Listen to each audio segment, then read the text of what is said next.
Shalom, more praise to Yahweh Bashim Yahushua, double line to the apostles GMS. This is Anna Allah coming at you in the video. In this video, I'm going to be focusing on the book of James, chapter 4, verse 7. Primarily when the scriptures say, resist the devil and he will flee from you. So let's get right to it. Well, the whole verse, of course.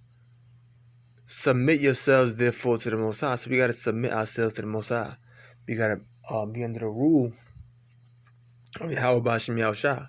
Let's get over submit real quick. Maybe it has some greater significance. Strong's G 5293. Hupatasso.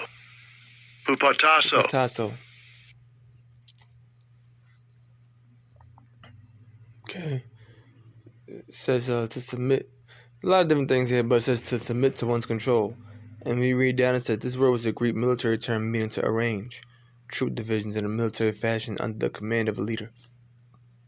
In non-military use, it was a voluntary attitude of giving in, cooperating, assuming responsibility, and carrying the burden. So when we submit ourselves to the Most High, we submit ourselves to the control of Yahweh Bashim Yahushua, which, of course, that's already set up in the spirit anyway. We can't resist them. The scripture tell you man's goings of the Lord. You know? How can he understand his own way? So we submit ourselves to Yahweh Bashim Yahushua's control. Resist the devil, and he will flee from you. So that's how you submit yourself under Yahweh Bashim Yahushua by resisting the devil. Strong's G 436. Anthistemi. Anthistemi. The word there for resist is anthistemi. To set oneself against, to withstand, resist, oppose, to set against. So that's how you resist the devil. You set yourself against him. You oppose him. You withstand him. You set yourself against him. So that's how you resist him. Okay? Set oneself against. And I'm going to go to one more word there. Flee.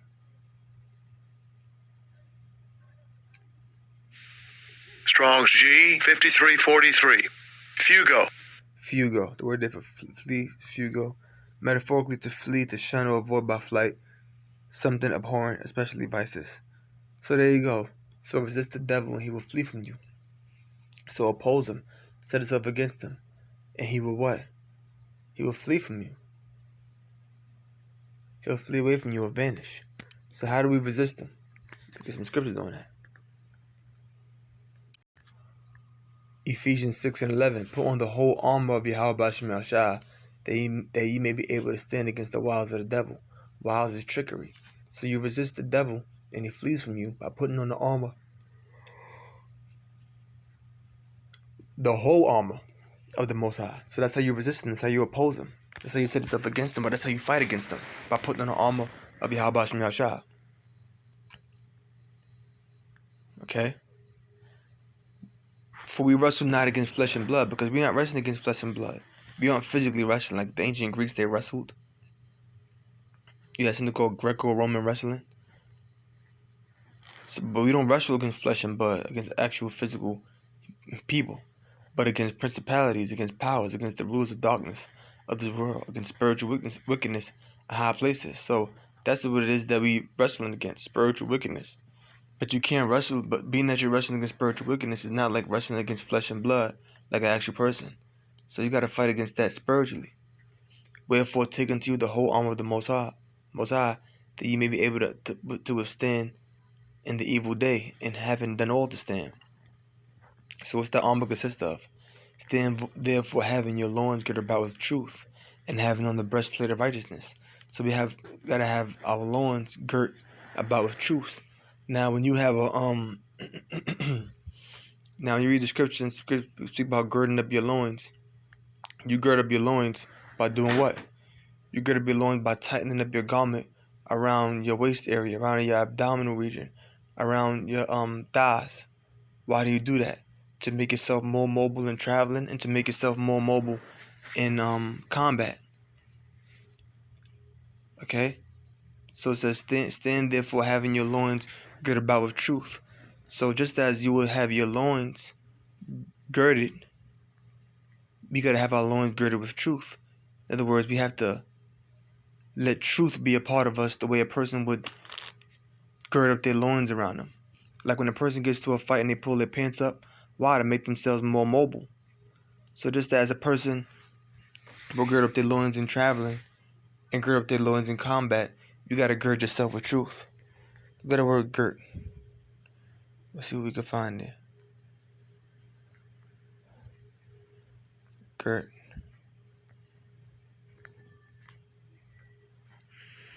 Strong's G 4024. Perizonomy. Perizonomy. To fasten garment with a girdle or belt. To gird oneself. Metaphorically, with truth as a girdle. To equip oneself with knowledge of the truth. So when you gird your loins, you fasten in your garment, tightening it. But metaphorically, we're equipping ourselves with the knowledge of the truth. Okay, we're fastening truth to us the way a person would fasten their garment. In other words, we're holding tight to it. Okay, we're equipping ourselves with truth. And having on the breastplate of righteousness. A breastplate is used as like a shield to protect your chest, to protect your abdominal region, to protect any vital points, your heart, your lungs, anything that can be destroyed in battle, anything that to cover any of those organs to prevent it from being destroyed in battle. And your feet shod with the preparation of the gospel of peace. So our feet supposed to be covered with the preparation of the gospel of peace. So this is what we're wearing. This is our the whole armor of the Most High. Above all, taking the shield of faith, wherewith ye shall be able to quench all the fiery darts of the wicked. So we got to have what? The shield of faith, that we can quench the fiery darts of the wicked. So guess what? When Satan sends fiery darts our way, we use this shield to protect us. But it's not an actual physical shield, it's faith. Just as in a battle, one would have a shield to protect themselves from darts or arrows. Well, guess what? Once again, we're not wrestling against flesh and blood. So we're not fighting the actual physical enemy. We're fighting a spiritual enemy. So you would use the shield to protect yourself from a physical enemy, but you use faith to protect yourself from a spiritual enemy. So whenever Satan sends fiery darts your way, your faith in Yahweh Bashim Yahshua acts as a shield so that it can't penetrate you. So they won't have any effect. And take the helmet of salvation and the helmet of salvation. So salvation is likened to a helmet. And you know your head is like your most vital, the most vital part of your body. If the head goes, that's it. That shows you how important the head is. And it says, and take the helmet of salvation. So this is a helmet that represents salvation. And the sword of the Spirit, which is the word of the Most High. See? And the sword of the Spirit, which is the word of the Most High, that's self-explanatory. So our sword is the word of the Most High. This Bible, this word, the scriptures. So these are things that protect us. So we have our feet covered with the gospel of peace. Even though gospel means good news. Like when you read the scriptures and speak about, it says how beautiful are the feet of them which bring good tidings. Because you know in the ancient world they traveled around by foot. Oftentimes. Of course you have horseback, of course. You know, but when it says how beautiful are the feet of them which bring good tidings or glad tidings of peace, it's talking about how it says how beautiful are the feet of them, because in the ancient world they often travel by foot. So it's like a messenger or a prophet coming to your land by foot, and they're bringing you these tidings of peace. So that's why it says the feet. Look at the word shod.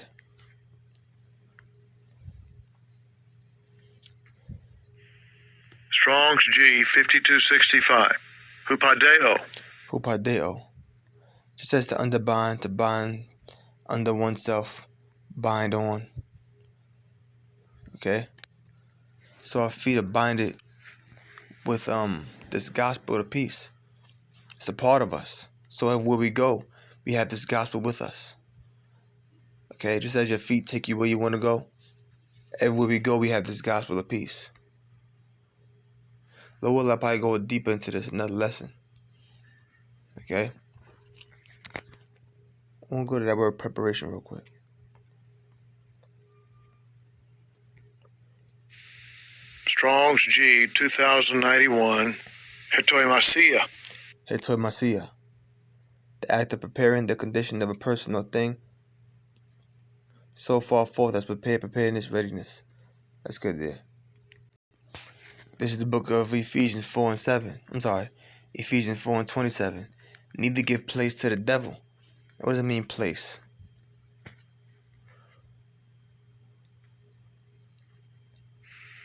Strong's G 5117.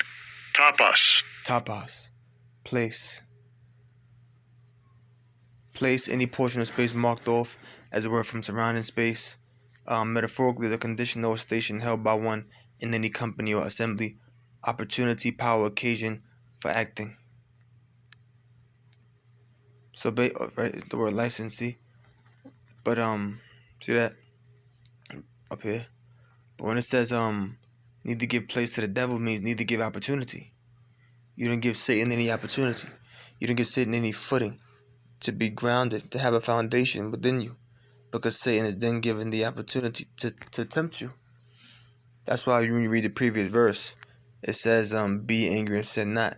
Let another sun go down upon your wrath. Because if that happens, you're then giving place unto the devil. Which that verse 26 is going to a whole nother lesson. I had went into that briefly in another show a few days ago. But that was the point. You need to give place to the devil. So this is how you resist the devil with these things. This is how you resist him. You resist him with that helmet of salvation, with that sword, which is the word of the Most High, with that breastplate of righteousness, with the feet shod with the preparation of the gospel of peace. This is how you quench the fiery darts of the wicked. This is how you resist the devil, and he flees from you when you go against him. When you set yourself against him, when you oppose him, he has no choice but to flee, because the armor that you have is too great for him to penetrate. That spiritual armor is too great for him to penetrate, to lead you to go off and sin. And that's why in the last verse, I didn't read it, but when you go on to verse 28 in Ephesians 4 chapter, it says, let him that stole steal no more. Once again, that's you not giving place to the devil. That's you resisting him by not doing those things. It's all goes back to the armor of Yahweh Shemel Shah. 1 Peter 5:8. Be sober, meaning be clear-minded. Be vigilant, meaning to be aware. Because your adversary, the devil, as a roaring lion, walketh about, seeking whom he may devour. So Satan goes around seeking whom he might devour, who he might tempt. Look at that word devour.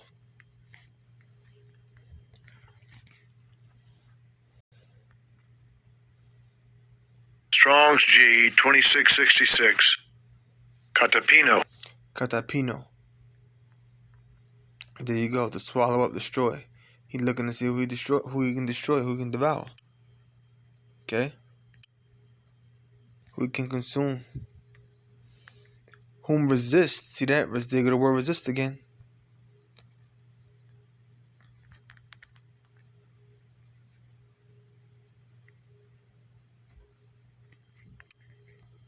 Come on, man.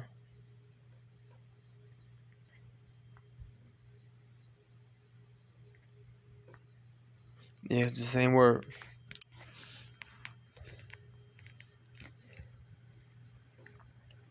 Whom resist steadfast in the faith, knowing that the same afflictions are accomplished in your brethren that are in the world. So you got to resist them steadfast in the faith, man. This is what you do. Look at the word steadfast. Stedios. Strong's G 4731. Stereas. Strong, firm, immovable, solid, hard, rigid. In a bad sense, cruel, stiff, stubborn, hard. In a good sense, firm, steadfast. So it means strong, firm, and immovable. And immovable. That's what it means. To be steadfast, to be immovable. Knowing that the same afflictions are accomplished in your brethren that are in the world. So there's other brothers out there that's going through the same thing. So these are all ways that you resist them. By being sober and being vigilant. Be clear-minded. Focusing on his word. Anything in this world that can obstruct you from this truth. You got to clear your mind of that. You got to be vigilant, meaning you got to be aware. Constantly be aware of the temptations that lurk around the corner. Remember, I did a show a few days ago where the scripture says that going to how a prudent man see if the evil and hideth himself, but the simple pass on and is punished. You know. So you know, wait 1 sec. I think that was everything. You know, so with that and it said, you know, the same afflictions accomplished in your brethren that are in the world. So it's other brothers in the faith going through the same thing. So with that, I'm going to close. I'm going to say, oh, praise Yahweh Shem Shah, double line, say, positive GMS. I hope you brother learned something. Shalom.